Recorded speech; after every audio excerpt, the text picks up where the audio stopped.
Well, folks, we finally made it to the final segment of this week's Geekvolution Omnibus. Eric, are you gonna make it? Yeah. How you doing? I'm doing all right. All right.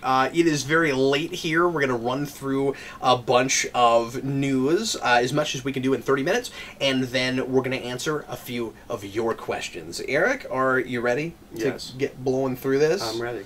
Okay, here we go. So, the first thing we need to talk about, and some of this is as much as 3 weeks old. You and I together have not weighed in at all on the Venom trailer. No. And I have said a little bit on Captain's Log, so I'll let you kind of run point on this. But how do you feel about that whole project now? At least, I mean, we've seen the face now and stuff. It looks like it could go either way. Yeah, I think so too. It looks like a Bourne movie to me. I keep saying this, and no one seems to completely agree with me. I don't see it. I'm not sure. It looks like a Bourne movie to me. I'm not seeing where you're getting that. I don't know. It just does. I can't explain it. It looks like a Bourne movie to me. I think it looks like a wannabe Punisher movie. Yeah, it looks like it could be really generic. We talked about what I think is going to happen in the third act, the two possibilities, and I don't like either of them. Yeah. I think it'll either be a bunch of nondescript people with symbiotes, like just nondescript symbiotes. That'll just be Venom fighting a bunch of lesser Venoms. And I had another one. What was the second one? I don't immediately remember. I'm sorry. Yeah, I had another one, but I don't remember what it was. But both of those, like I brought both of those, you're like, yeah, that's probably, one of those is probably the ending, and neither of those are really enticing. A lot of people complained about the Venom CGI. It looks way better on the big screen. Yeah, it does. Isn't that weird? Yeah, it looks way better. I don't know if I've ever had that, where it's like small, I thought it was dodgy, but when I saw it big, I'm like, this looks great. I'm glad I'm not the only one. Yeah, I'm a tad worried that we're not going to get a lot of Venom. Yeah, it could be everything in the trailers from the first act, and that's what I'm hoping for. But I'm a little worried that we're going to see a lot of him in a coat with Venom bits shooting out. I'm not horribly concerned about too much of that. I think there's just going to be a lot of him in disguise and stuff. We haven't seen any of that yet, but I bet they do that. Oh, it was Ghost Rider. That was my other thing. Is that that's what I was about to say. We will have symbiotes we will have named that thing. symbiotes. No, I'm sorry. The Ghost Rider thing for me was going to be, we've got the 3 token scenes, and we have the costume. Yeah. No. The other way I can see this movie going is like Ghost Rider, where we have named symbiotes from the comics. You have Toxin and but whoever. They'll just all be really, like, not have a character, and they'll be in one scene where he fights them and beats them. Like we take one out with wind, and one out with water, and one out with fire. You can't catch the wind. And then they'll be underwater and be like, surprise! And I'm like, I don't know what the surprise was. I think those are both really good fears to have, that it might go there, because it feels like, and again, we're just working off trailers, and I think it could end up being an okay movie that they just don't know how to advertise. And Sony is horrible at advertising films. They always have. We will have seen most of this movie before it comes out. That's probably true. Well, and like, early on, I think they were like, see, look, we're not giving you too much. I'm like, you're not giving me anything. What is that? You have like a you have to give me something. Like a symbiote in a tube, and you have Eddie Brock going, and that's what you have, you know. But you run through a forest. Yeah, and New York. But now it at least looks like a Venom movie, so you know that's good. I'm with you. I mean, I don't think it'll necessarily be bad, but looking at the advertising, it looks like Venom movie circa 2006. That's exactly what it looks like. I hope it's not that, but that's kind of what it looks like. I'm glad that he's actually a reporter. I wasn't expecting that. He's got the spider on his chest. That's weird. Which doesn't make sense because no Spider-Man, but I like that it's there. At least it's there, but it's weird, right? Yeah, it is weird. It is weird. And we might as well talk about this now, but confirmed today, bookended from 3 weeks ago to today, I guess. I guess the Russos, and this is not horribly surprising, but the Russos have come out and straight up said, well, yeah, Venom's not in MCU because that's a Sony property, but there's still talk that Tom Holland's probably in that movie somewhere, so that's really weird. And in that article you sent me, it sounds like what we worried was going to happen is what's going to happen, where Sony's just going to take its ball and go home. Thank you for making a Spider-Man that works. Now we're going to move him over here into our Spider-Man universe. Apparently, it could be as soon as after Spider-Man 2. Oh, wait, where they just won't even let us keep using him? Yeah. In MCU? So, like, I work there or something. Oh, no! Yeah, that's I guess I didn't read that part of that article. Oops. Yeah. I thought we for sure had three movies. Yeah. 3 Spider-Man movies. Apparently it could be as soon as after the second one. This is going to confuse people so hard, and it's going to blow up in their face, right? Because regular moviegoers are not going to get the message. Mm-hmm. They're not going to get the memo that that this is not part of that same universe. So they're going to use. So you're saying they're going to use the same actor. They're going to bring him over, make their own Spider-Man movies that aren't connected to MCU, and who knows how much of his background or whatever they'll actually use. But they're going to have the same actor. Mm. It's not going to work. And how many people are going to go see like later Marvel movies and like, where's Spider-Man? Where's Spider-Man? That's if they do that, that's it for them. Yeah, like they can't get away with it. Yeah, I don't think that will work. Well, I don't trust Sony to maintain the quality that we had with Homecoming. That's part of why I'm saying I don't. Yeah. Because they're not gonna ask for any help from the people that made it work. Is that the second one, Homecoming, and then the second one will be Prom? Spider-Man prom date. Prom date. So that's all real unfortunate. Eric's not as sold on the voice as I am for the Venom voice. I'm not sold on it. It's just not what I hear in my head. No, but I'm not expecting that. Like, I'm open to whatever they're doing. I'm glad there is a voice. I think that's cool. The thing I'm not sure about with it is that it calls itself we speaking to Eddie Brock. Shouldn't it be I... Like this is at least what we do with modern Venom comics a lot, if memory serves, after we've called it Letha, where and I wonder how much of that they'll bring in, because they've said Planet of the Symbiotes is part of the inspiration, and it makes me kind of wonder if they'll go to any recent mythology with the symbiotes, and if we'll get any of the planet stuff, any of where it comes from, and all that. Well, Planet of the Symbiotes is an arc in the middle of Clone Saga, I think. No, I know that. Okay. But that doesn't mean that they won't also look at more recent stuff where it's worked better. Sure. Also, some of that I've not liked, so I don't. But whatever. Anyway, but also when they say Planet of the Symbiotes, like there are a couple things called that. I don't know exactly what they're talking about. So yeah, I assume it's the thing in Clone Saga because I think there's a bunch of symbiotes in it. Where like it's like Planet of the Apes. Like the symbiotes come here. I guess I'm being too optimistic. I was hoping that it meant they're just trying to figure out the alien mythology. And I don't think they care. Yeah. Well, I could be wrong. I could be wrong. But like, it looks more like a bona fide Venom movie than I would have expected. That's true. That's true. They could be going to all kinds of cool stuff. And I'm real excited about that. It looks like they're doing like a gritty reporter. I did not assume that he was going to be a reporter. I don't know about that voice, but the voice, just the voice he's affecting. Yeah, I'm not sure about it, but I guess we'll see. I'm excited about him being an actual reporter. Yeah, sure. Did not necessarily. That was not a foregone conclusion to me. I meant to look into this and I didn't, so I'll just put a pin in this for right now. But did you hear about this? That the Daredevil into season 3 is apparently going to be showrun by one of the Arrow producers. No, and that's got people freaking out. I saw that like, in your notes. No, and yeah, that's awful. Don't let that happen. I don't know which one though. I'll look it up, but like, I don't know how much we have to. They're be all freaking bad. Out about. Yeah, but I don't know what else that the person has done. Like we'll have to look it up. But, sure. Anyway, let me get another thing going here. You wanted to mention a Rick and Morty comic? Yes. Okay. So they've announced that they're doing a Rick and Morty D&D crossover comic, like officially licensed D&D crossover comic. That seems weird. I don't know why you would like. The only way that story works is if you strand them there, because they can't have technology and stuff. Also, the D&D comics kind of suck, and I kind of wish we'd have good D&D comics for it to be worthwhile to cross over with Rick and Morty. That's all very strange. What's crazy about this announcement is that it's being written by Patrick Rothfuss, who is one of the biggest names in fantasy. He has a trilogy that he's written 2 books of, and the 3rd book is forthcoming, called In the Name of the Wind, which is kind of like Harry Potter for grown-ups. Harry Potter was like real medieval fantasy. Like it's a guy that goes to a magic school. He's huge.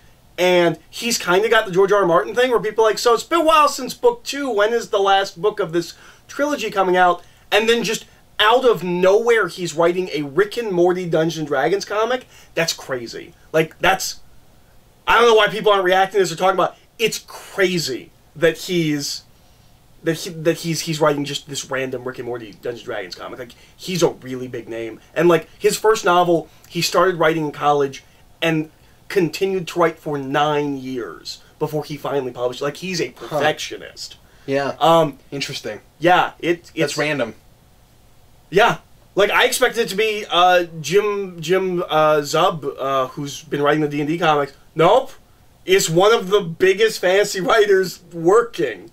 So, the producer for going to Daredevil from Arrow is Eric Olison, and I'm not sure what seasons he did with Arrow, but he's been more recently working on Man in the High Castle, which I do like. Oh, okay. And I've not heard his name. He's not one of the three, which is what I immediately assume when somebody says that. No. And I knew for sure that it wasn't. Okay. But so it's not Kreisberg. But people are freaking out just because it's Arrow, and I'm like, yeah, but they've had a lot of producers.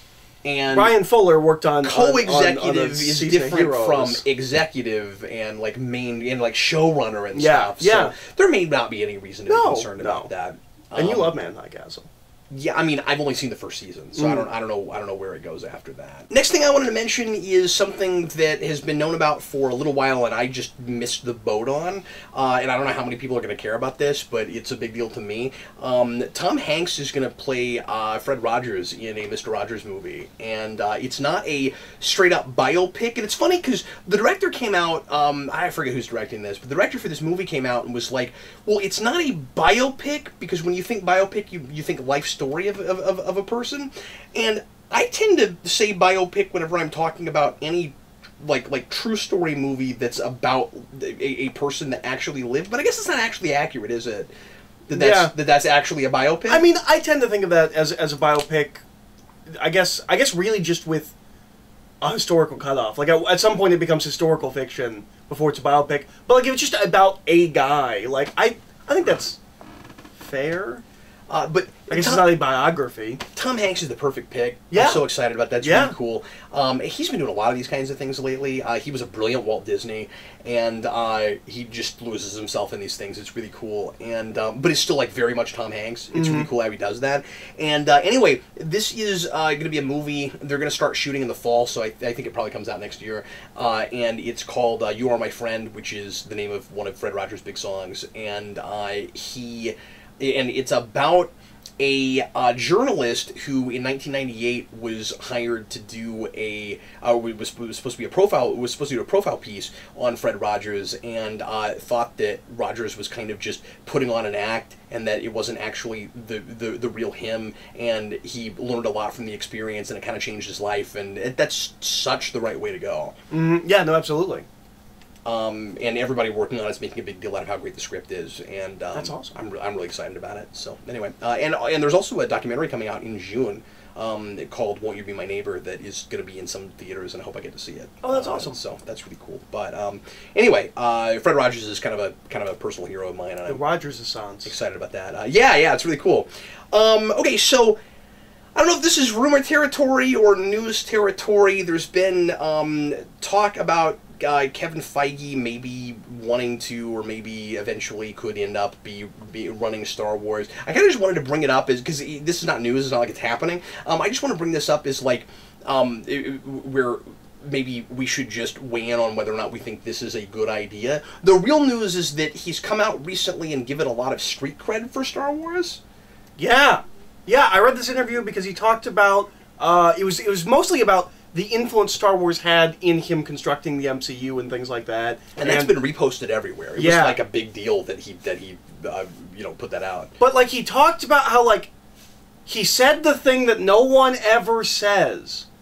They always just talk about how big an influence the movie was on them, right? Like I watched Star Wars as a kid. I loved it. I played with the toys. He was like, yeah, when the fad started to fade, and like Star Wars stopped being like the in thing, he just kept on with it and like went into the role-playing supplements, which at that time is basically the only canon material we had was those role-playing supplements, and they kept playing that. He doesn't mention Thrawn. I have a hard time believing that if you kept on with that, he at least read Thrawn. Yeah, almost certainly.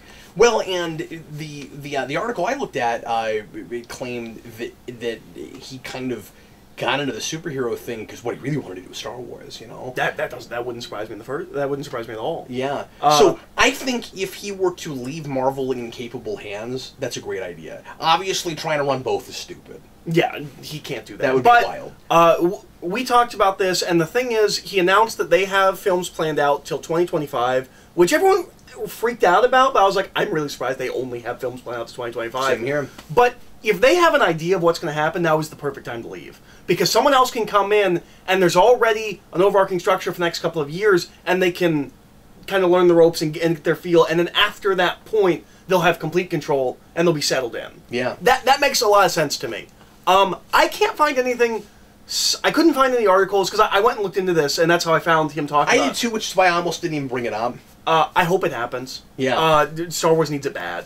I think so too. Yeah, I totally agree with that. And I think that they have obviously a really stable, well-oiled machine there. I think if this wouldn't happen, but obviously the people to take over, if somebody was going to take over, would be the Russos. If you could get them to agree to stop directing and just run just run the thing, that wouldn't happen. No.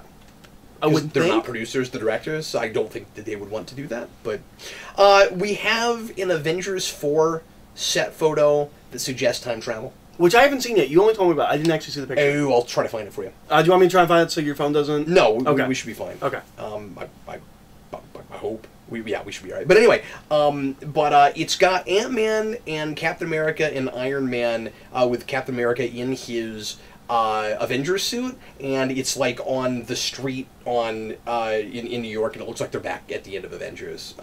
So if that's what they're doing, do you have immediate thoughts, or do you have kind of the wait-and-see attitude that I do?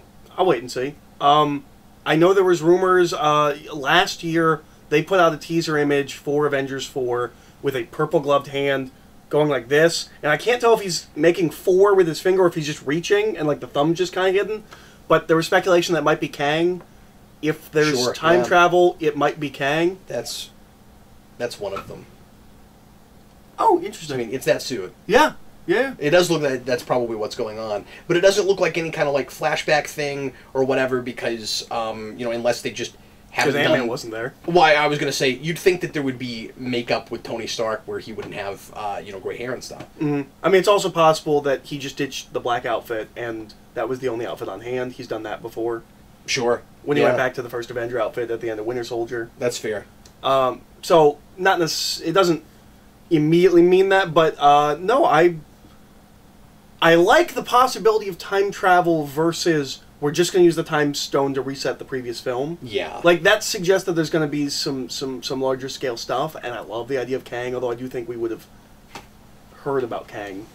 We've heard casting, but maybe not. Maybe they're keeping it real hush-hush. I mean, that would be huge, right? If the title for Avengers 4 is like Kang, the Kang Conquest or something like that, that would be worth keeping under wraps. I don't agree with that. Okay. I think it would be a big mistake for them to keep that so under wraps because they're afraid of spoilers and stuff, and then the general public is like, who the heck is that? That's fair. Kang is not a big villain to anybody but comic book fans. That's fair. I still have not had a whole lot of exposure to him. That's fair.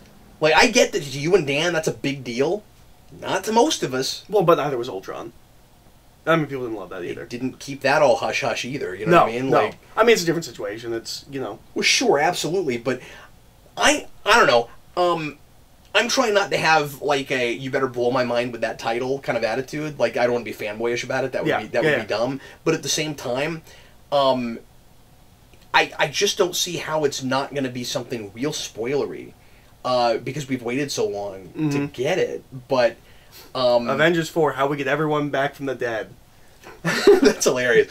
But yeah, that's great. But on the other hand, it might just be their strategy to not have people thinking too much about the next film when they're trying to sell this one. And that might backfire a little bit just in that, as we talked about in the spoiler cast, a lot of people don't even realize there's a movie coming out next year. Yeah. Well, and they're hyping this as this is the conclusion to 10 years of build-up. It's like, well, it's the beginning of the conclusion to 10 years of build-up. If they go back to Avengers, it's going to feel like more 10th anniversary movie in your 11th year. Yeah. And I think it will probably feel that way anyway, but I don't know.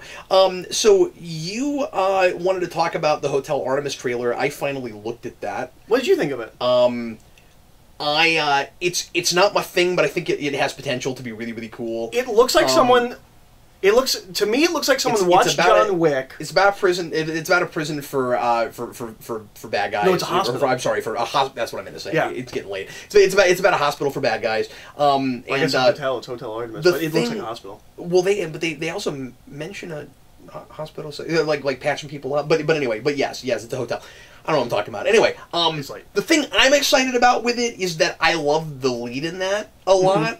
He plays a lawyer in the O.J. Simpson miniseries, which I adore. I think it's brilliant, and he's amazing in that. I'm really excited because Charlie Day's in it. In something else we saw recently, because I pointed him out to you, I was like, that guy's in the OJ. I forget what it was, but... to me, the trailer looks like... Someone watched John Wick and was like, what if we made a whole movie about that hotel? Wouldn't that be cool? Oh, and like, he's in Black Panther. Oh, okay. Okay, cool. But it feels like they were like... Yeah, he's the bad uncle that gets killed. Oh, that's who that is. Interesting. Yeah. But it feels like they watched John Wick and was like, wouldn't it be cool if we made like a whole movie about the hotel? And someone was like, yeah, it's a great idea. They'll never do that. They don't know that when they're making this movie, they don't know the Continental has been announced. They don't know announced. there's a TV show coming.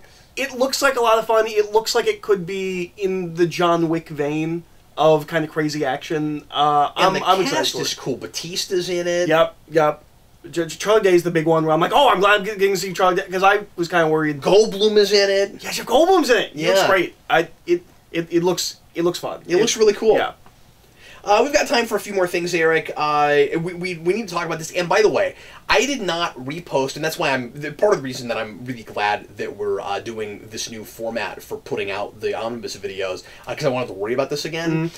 I didn't repost the GNN we did for Power Rangers because it was immediately made outdated by this news. Mm-hmm. Hasbro has straight up bought Power Rangers now. It's not just the license. It's not just the big license for the product lines. They're going to have control of the property.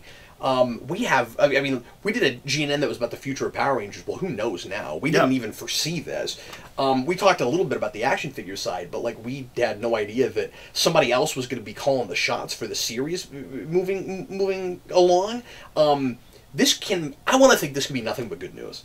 I want to believe that... Here's the thing. I want to believe that this is great, and that after Beast Morphers, whatever comes next will be totally cool and different and new. And they'll just hire someone to make a show and let loose and let them make something cool and crazy. Which they've done before, but they've also, like... Hasbro's real hit and miss with their shows. Like for every Transformers Prime, you get a G.I. Joe something. It starts with a re and ends with an N. They like those words. The Spark could come back. We keep Absolutely. talking about the lack of Spark, and that could come back. I think hopefully after Beast Morphers, whatever it is, it'll be very different from what we've been getting. Yeah. For better or worse, it'll be very different from what we've been getting in the Neo Saban era. Well, and I just want to see them experiment. Like, if it bombs, if it sucks, like, fine. It could be like Disney again, where, like, this is kind of different, but, like, it has its own feel, but it still feels like Power Rangers, and it feels like people care. No, it's really exciting. I'm really excited. There's weird things about it, like the Boom license is going to revert to IDW at some point.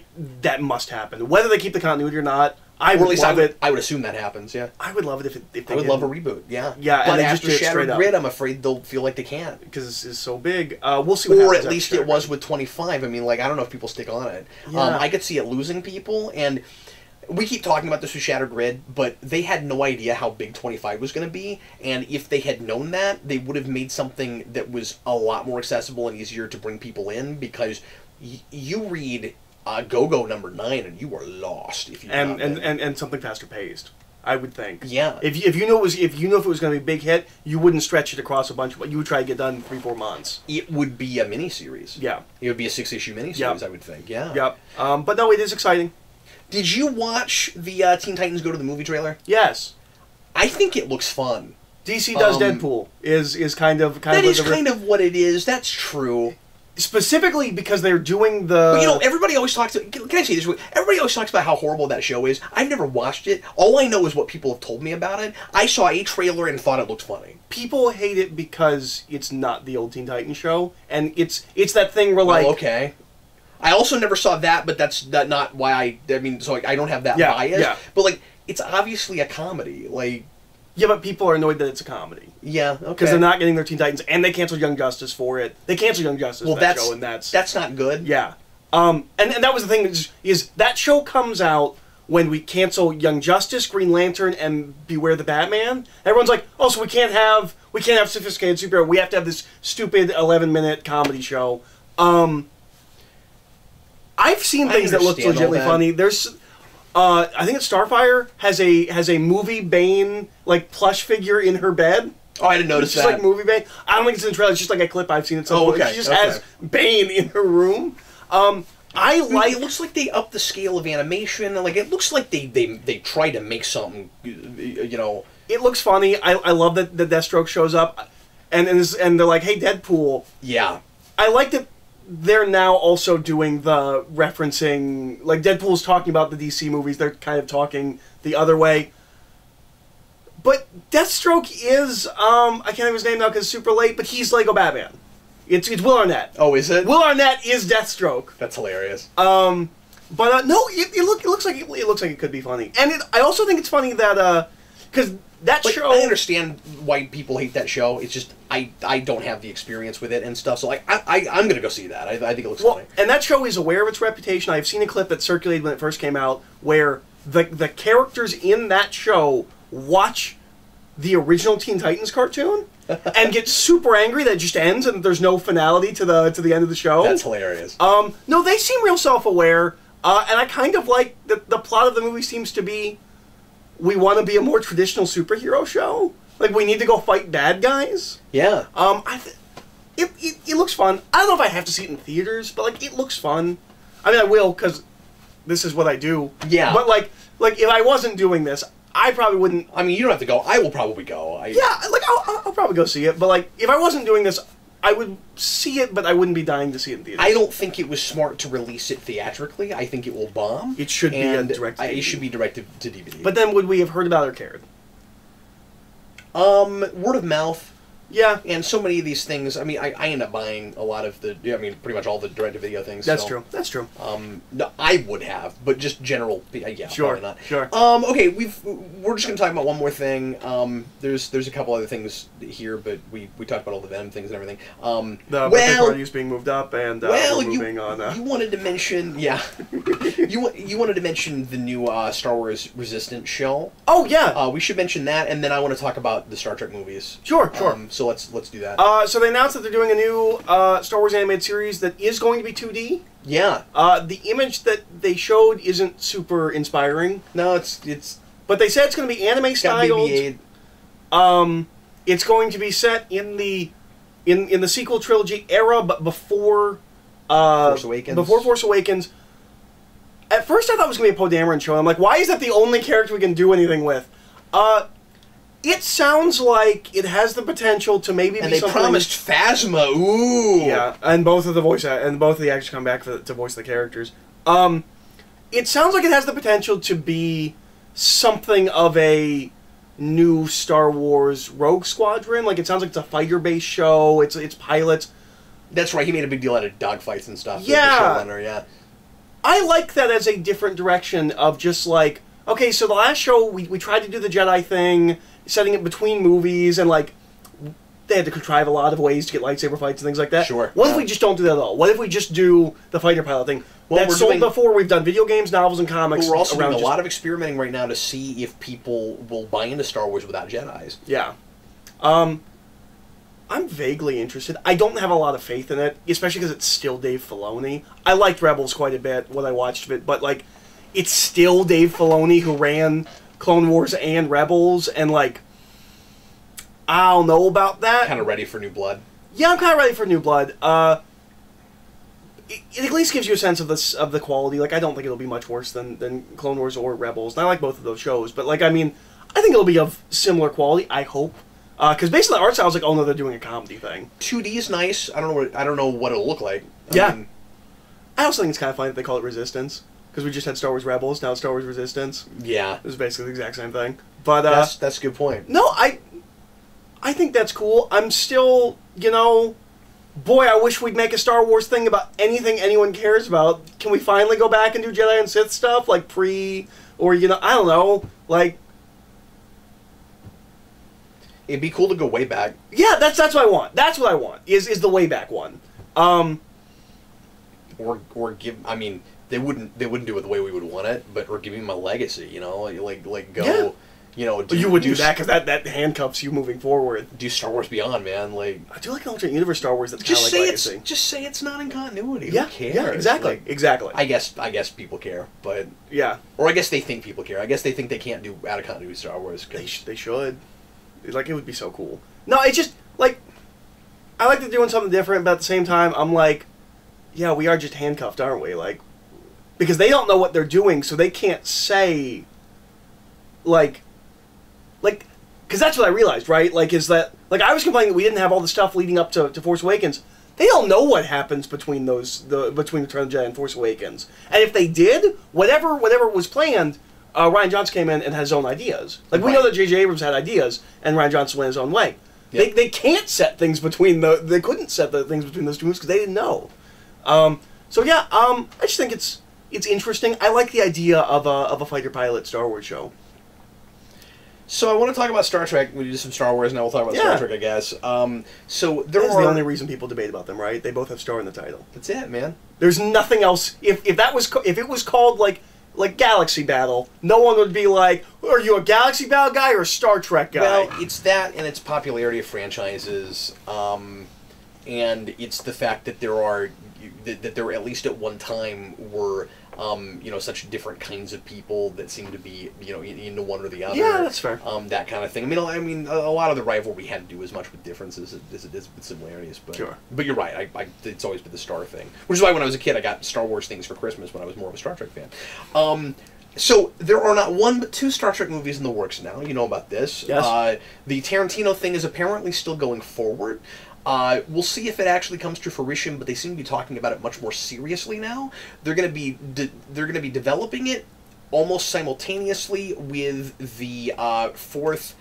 And I'm having a hard time getting real excited about this, but we'll see what it's like. They're still sticking with the Chris Hemsworth. They're sticking with so they're gonna do a fourth Abrams-verse movie, Kelvin movie. They're still gonna bring Chris Hemsworth back. It's still gonna be his dad. There's been a lot of talk about whether or not it's gonna be a time travel thing or whether or not he somehow survived.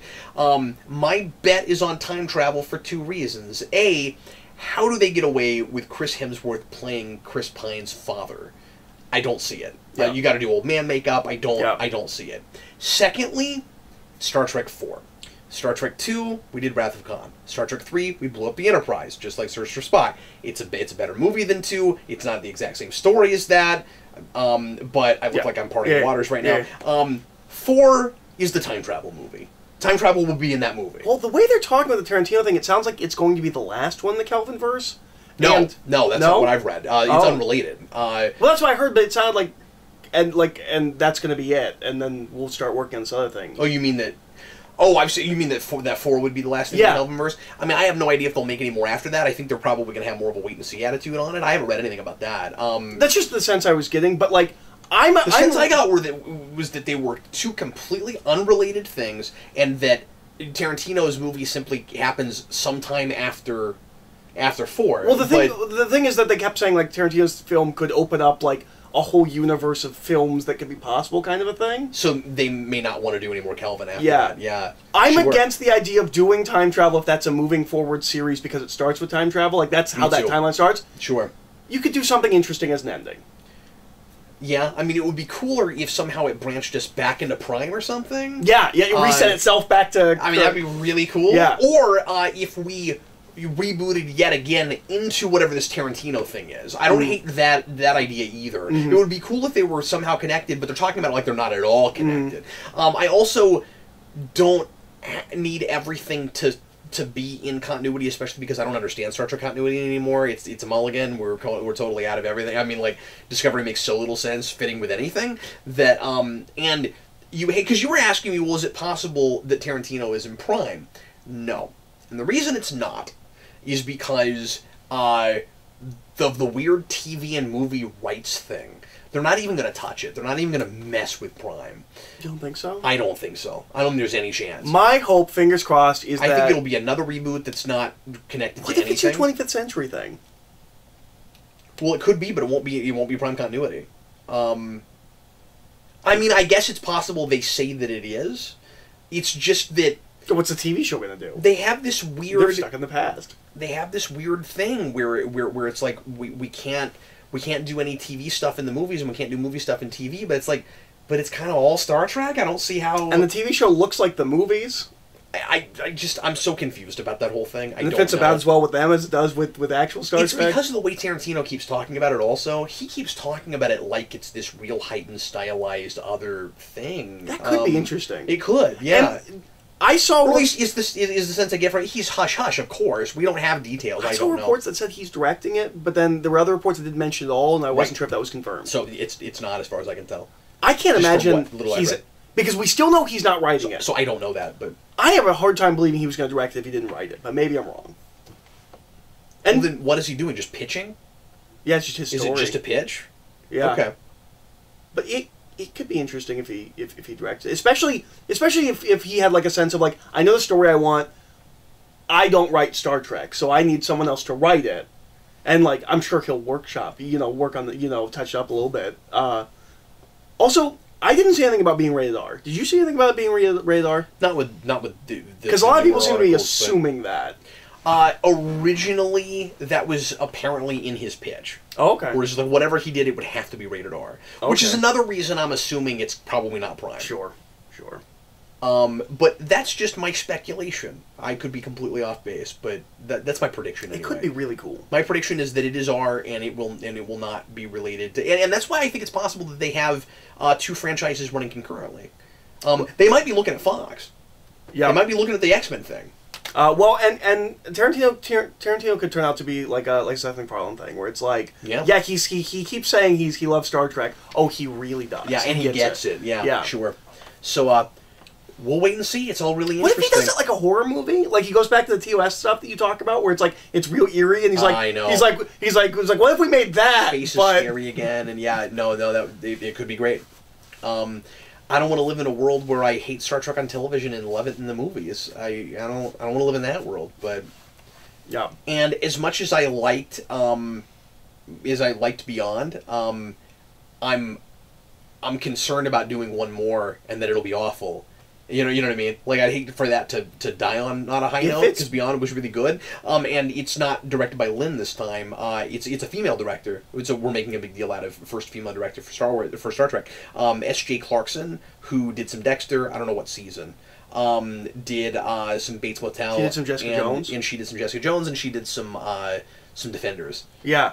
Yeah, I guess she seems to be working TV director. She's probably really capable. Yeah. If this is bad, it will solidify that Kelvinverse, all the odd ones are the good ones. Yeah, that's right. Yeah. So if we just make one more, it'll be good, and we can end the series.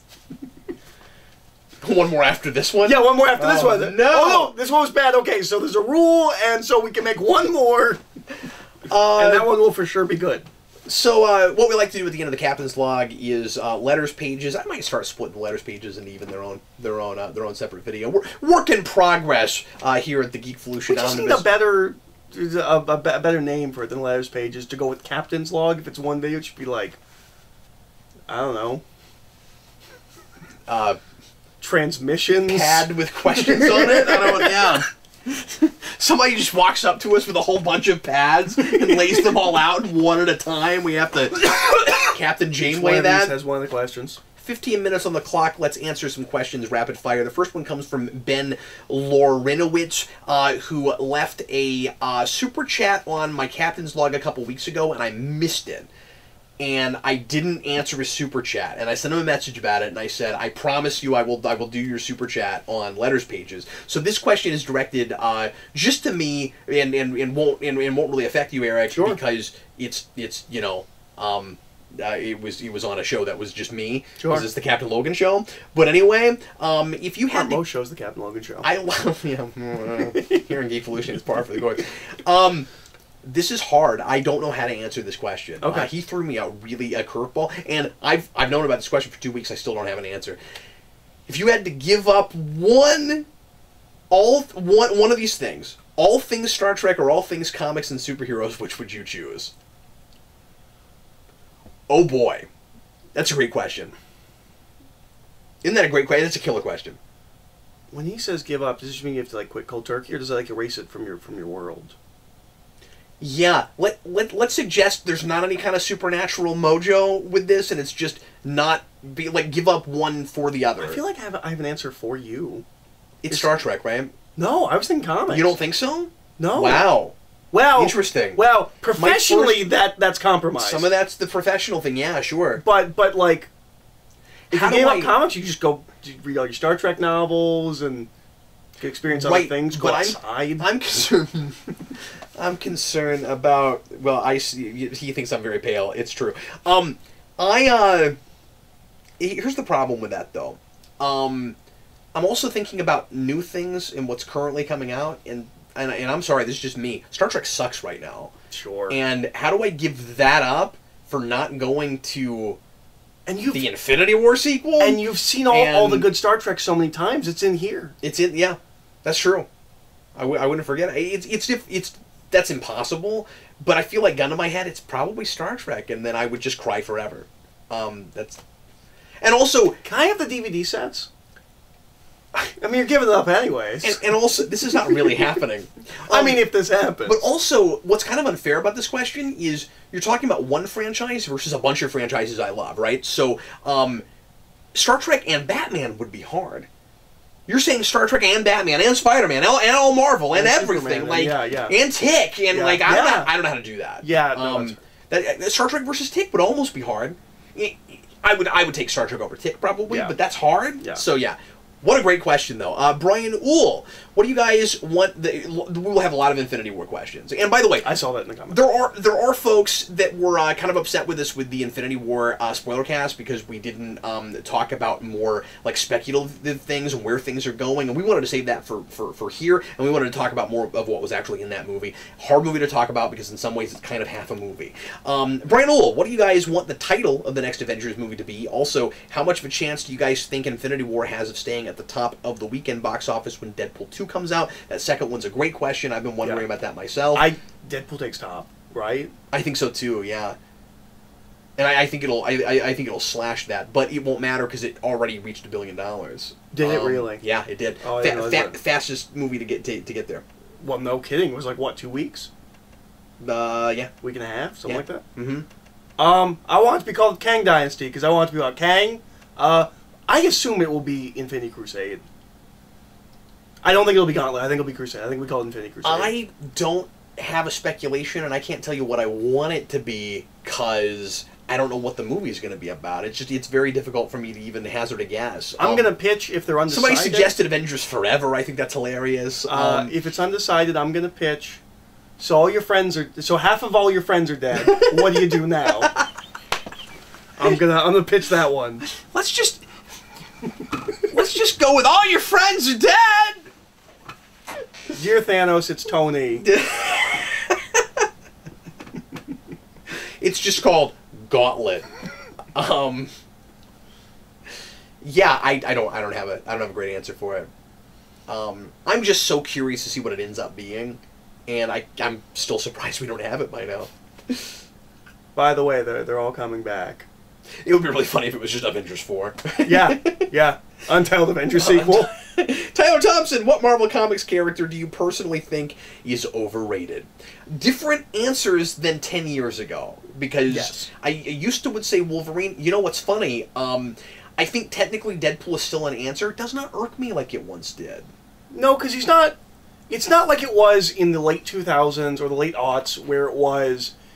He had 6 ongoing series, 3 miniseries, and he was in everybody else's books. Yeah. He's still popular, he's still... But, like, he kind of does his Deadpool thing, right? Like, yeah. I don't like... It doesn't feel like it's in my face all the time. I would not read the second run of Uncanny Avengers because he was on the team. Like, that just...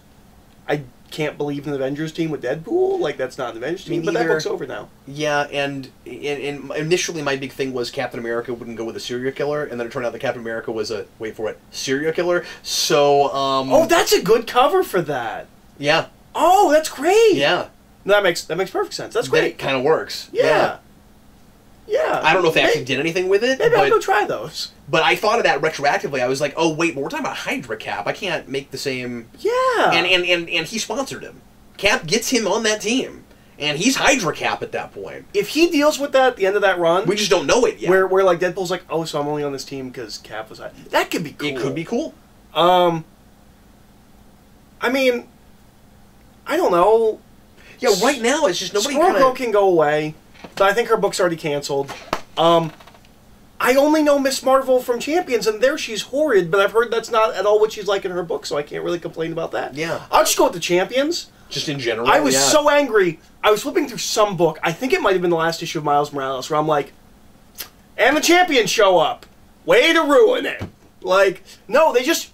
It's a low-selling book that they're treating like it's a book that people cannot get enough of, and they keep shoving them into everybody else's books, and I just hate it. I don't want to go read the Riri stuff because I know she teams up with the Champions. I just don't like them. It's weird because... But I'm also not reading that much current. I've had a lot of issues with Marvel the last few years, the last couple especially, and none of it is really like this character's plastered everywhere. Yeah. It's been more kind of oversaturation of books in general, really. Saqib Tariq, after Avengers... Infinity War, how would you structure Avengers 4? Would you make it Secret Invasion? Once again, I don't know if I want to play Avengers 5, right? What do you mean? Well, you wouldn't do Secret Invasion for the second half of this movie. I wouldn't think so either. So yeah. I think he means Avengers 5. No, he doesn't. Okay. Why would you do Secret? That makes no sense. I think, yeah, and that's the thing is, that was the speculation before Infinity War came out, but Infinity's not done because we still have Thanos and he will return. So I don't even think you do Secret Invasion for 5. If you do Secret Invasion, it's the next big thing. You wait years to build think so? to it. Yeah. Well, and we keep talking about that. Yeah, Secret Invasion will be what happens in 2025, and we will start seeding especially that certain people might be Skrulls. Yeah, especially with Captain Marvel happening next year. And yeah. Sure. But as far as like how exactly I would structure it, I don't know. I mean, like I don't know if I want to. I would tell the rest of the story that they started in the first one. Yeah, I don't really want to play the what would I do if I had to write that movie game. Hawkeye saves the day. Everybody, it's coming at you.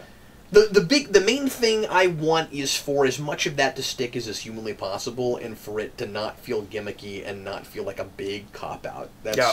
And it already looks like it's gonna be the kind of bookended Captain America Tony Stark movie, which is precisely what it should be. Well, we keep comparing it to, or I keep comparing it to Empire. We didn't get to Empire, and then Vader was like, "By the way, I'm not actually your father, so you don't have to deal with any of that."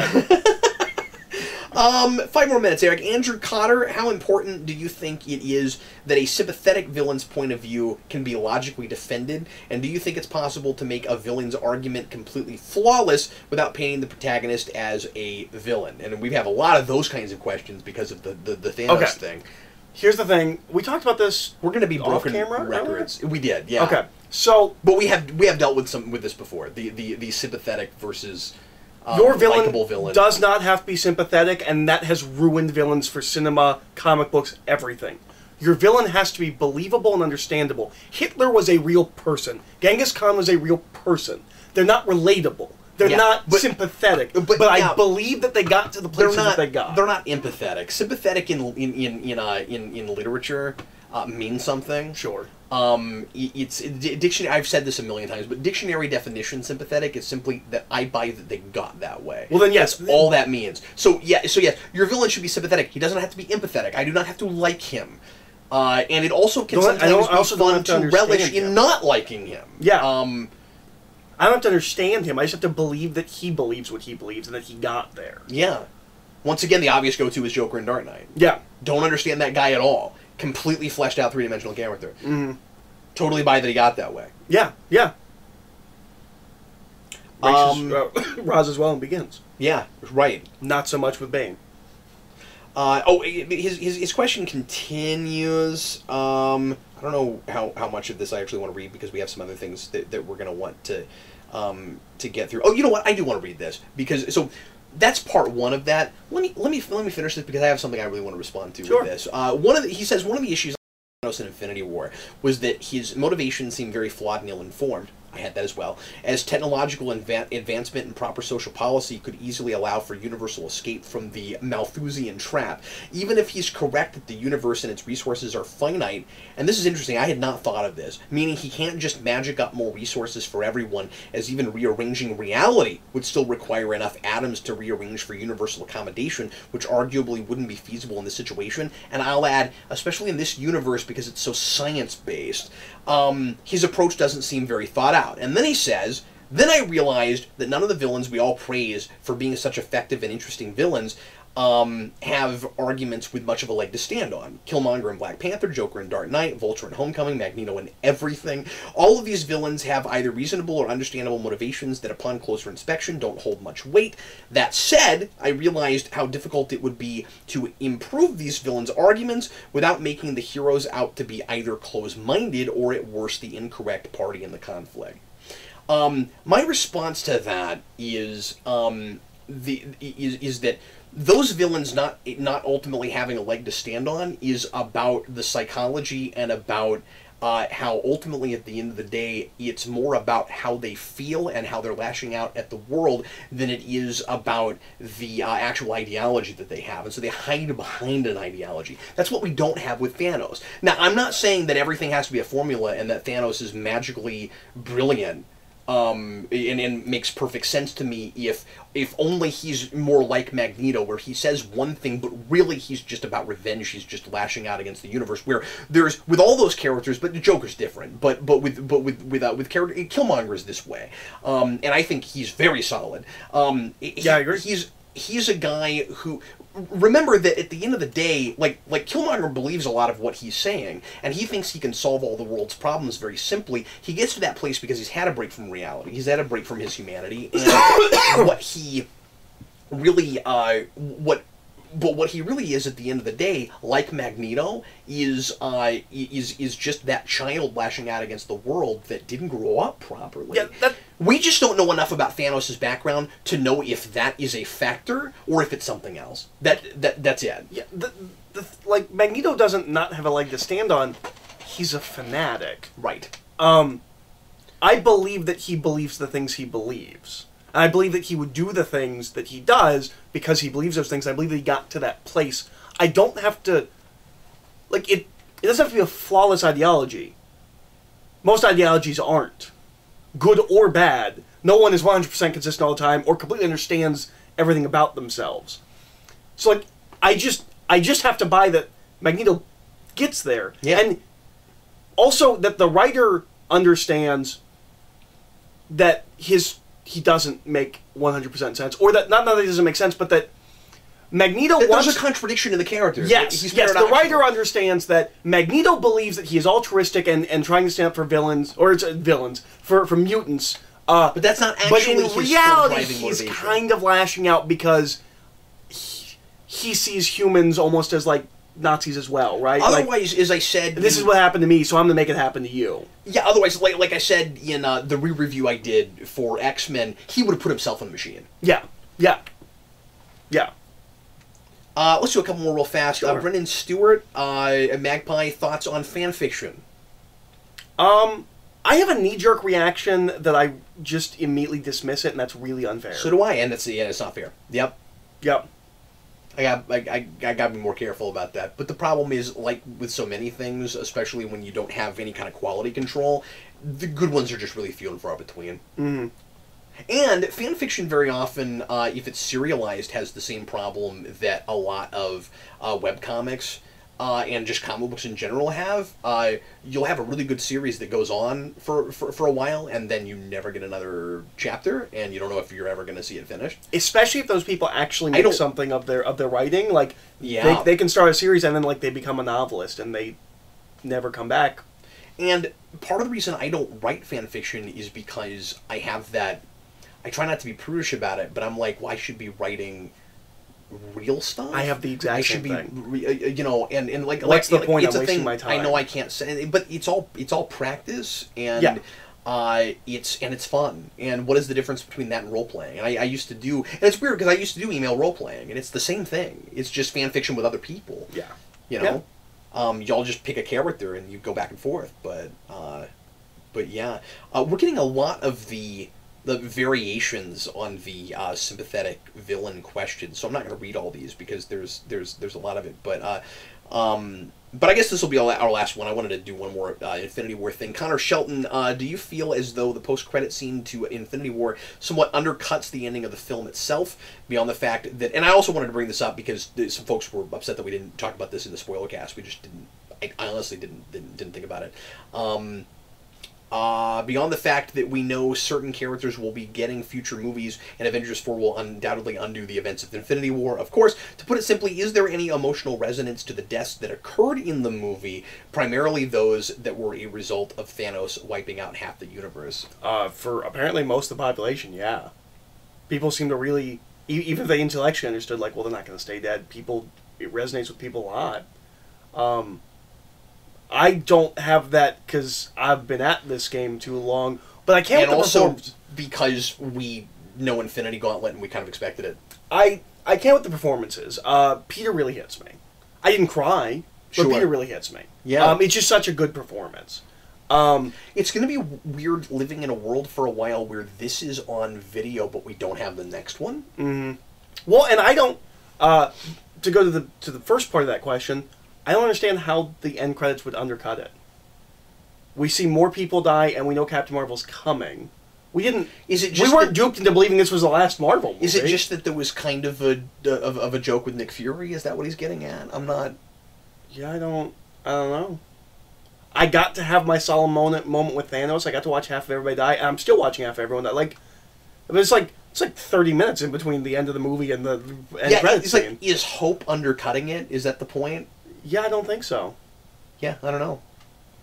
We've got some more questions here. We might try to get to some of them next time. Everybody, thanks as always for watching the Geekvolution Omnibus. We sure appreciate it. Thanks for clicking on this video if you just did that, but thanks for watching a lot of, or all of, if you were crazy enough to do that, our 7 You say that, but so many people do. I think people skip around. Yeah, that's probably true. But anyway, thanks so much for watching this week. We sure appreciate it. And we'll see you again in 2 weeks. And I will have a Deadpool 2 rewind out soon. Should mention stuff coming out next week. So we got Deadpool 2.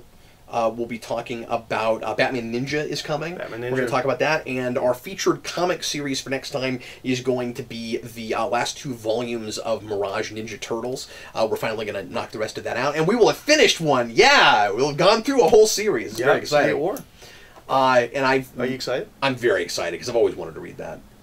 Yeah. It was a big deal getting through the end of the last one because I'm like, yes, finally we get to get there. So, and then Eric and I have a lot of different series that we're planning to go to, so we're not going to announce anything immediately after that. But we still have the rest of Superman Origins we need to do, and we talked about going back to Legacy. And Spider-Man. Yeah, and IDW Ninja Turtles. So yeah, which I did for my birthday. I asked for my like a month ago. My mom was like, "Hey, everybody wants like a birthday list from me." I'm like, however many volumes of IDW Ninja Turtles hardcovers you guys want to get. So I may have some of those soon. Cool. If they don't get lost in the mail. Yeah, I thought about making that joke, and then I decided to wait until the camera was off. But anyway, thanks again for watching, folks. We sure appreciate it. I am Captain Logan. I am Eric. You guys are great. We'll see you again soon.